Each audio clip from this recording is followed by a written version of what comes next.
да ја согледаме поезијата на поетесата Катица Ќулавкова низ еден инаков агол. Во продолжение сосема накратко ќе образложам за кое гледиште станува збор. Имено, особено после падот на Отоманската империја, без друго доаѓа до заживување на православната теолошка мисла. Во оваа прилика нема да набројувам имиња, во основа имињата ви се познати, но темите со кои сосема оправдано и очекувано на високо рамниште се зафаќаат современите теолози се од прилика следниве: апофатичката теологија, аскетизмот, триадологијата, христологијата, евхаристиската еклесиологија, значењето на личноста. Впечатливо истакнува Папа Николау дека во едно теолошко предание кое ја роди филокалијата, тоест доброто љубието, малкумина теолози ја проблематизира естетиката. И тоа е особено паралогично при присуството на современиот интерес за теолошката естетика. Стамулис на едно место истакнува дека естетиката не представува собственост на догматската теологија, но без друго и припаѓа, барем подеднакво исто, колку што припаѓа на секоја од областите на мноштвото човекови интересирања. Согласно на Гадамер, уметноста представува објава на вистината. Следствено, во една култура која се карактеризира со православен етос, вистините на уметноста се поврзани со православната теологија. Поетесата Катица Ќулавкова гледа низ пукнатината на празното, за да ги открие и творечки да ги изрази вистинитото, доброто, красотата.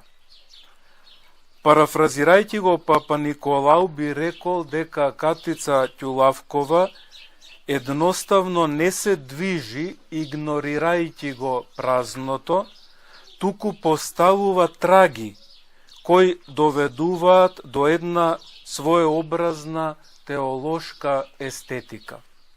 Во незината поезија ги среќаваме следниве полнозначни стихови.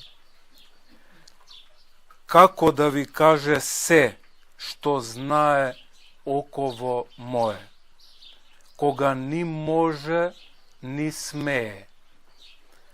Само кришум, потајум, ви го прелева капка по капка вечниот самохран вруток, неделивата памет.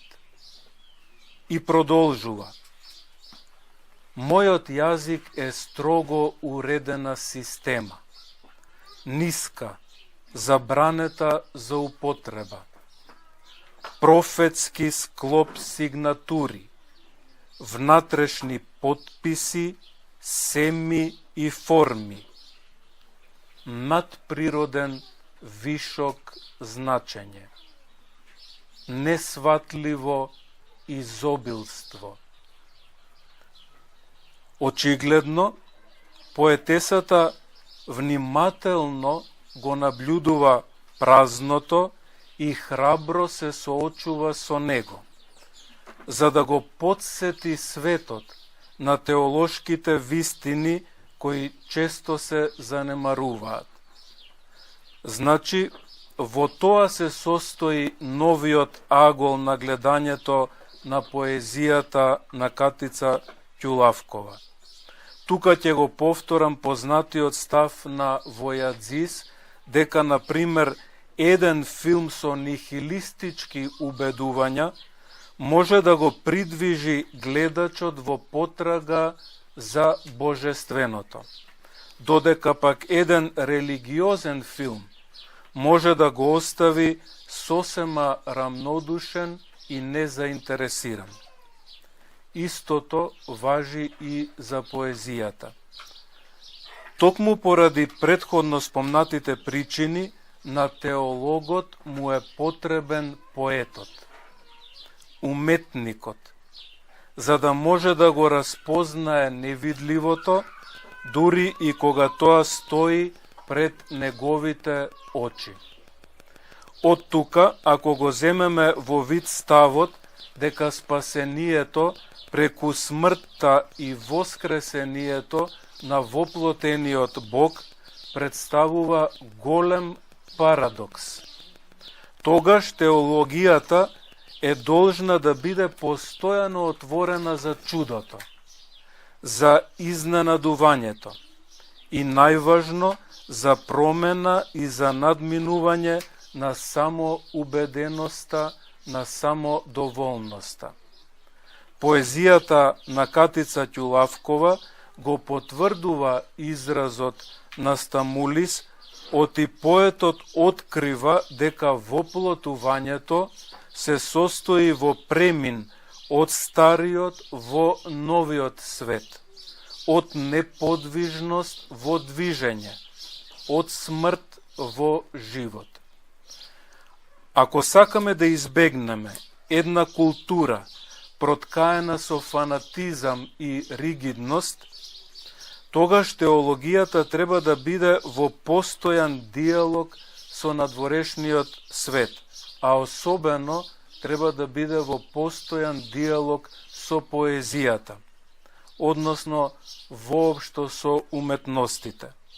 Таквиот диалог раѓа култура на воплотување, од која происходи отвореност, доблест, пророчки суд и мир.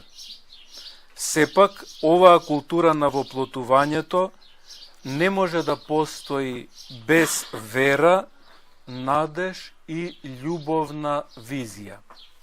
Токму тоа го сведочи поезијата на поетесата Катица Ќулавкова.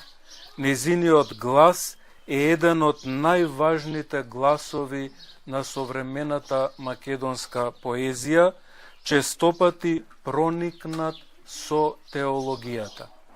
Незиниот глас, покрај сите останати аспекти, не само што заслужува, туку неопходно е допрва да биде слушнат, согледан и од аспектот на теолошката естетика.